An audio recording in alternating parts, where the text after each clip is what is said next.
Méditation du 14 octobre. Travailler dur. Lorsqu'elle était bébé, Helen Keller a contracté une maladie qui l'a rendue sourde et aveugle à vie. Cela a été si traumatisant pour elle que pendant des années, elle s'est rebellée de façon incontrôlable. Ne pouvant communiquer avec personne, elle se renfermait encore plus sur elle-même et sur sa mauvaise habitude. C'était difficile de l'aider. L'aide est finalement venue d'une jeune spécialiste en éducation des aveugles que ses parents sont venus trouver pour faire sortir Helen de son enfermement. Elle s'appelait Anne Sullivan. Anne avait elle aussi eu des problèmes de vision dus à une maladie appelée trachome, qui l'avait amenée à étudier dans une école pour aveugles à Boston. Grâce à plusieurs interventions chirurgicales, sa vision s'était améliorée et elle était devenue une élève remarquable. Quand elle a déménagé en Alabama pour s'occuper d'Hélène, le défi était de sortir celle-ci de l'isolement total dans lequel elle vivait. Cela exigeait un effort énorme de leur part à toutes les deux, mais elle était prête à le faire. Au début, Anne plaçait un objet dans une des mains d'Hélène, tandis que sur l'autre, elle épelait le nom de l'objet avec ses doigts.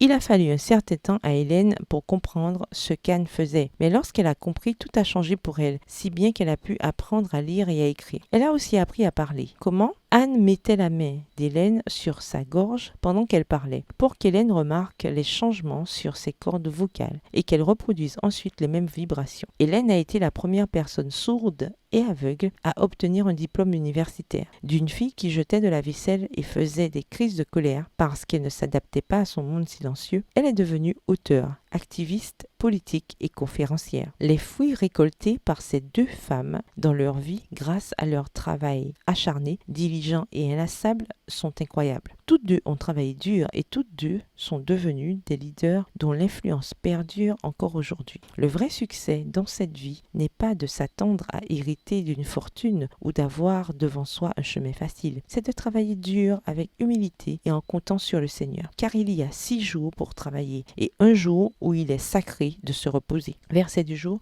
l'homme qui travaille dur finira par commander, mais le paresseux deviendra un esclave. Proverbe 12, verset 24, dans la version Parole de vie. Bonne journée, que l'Éternel vous bénisse.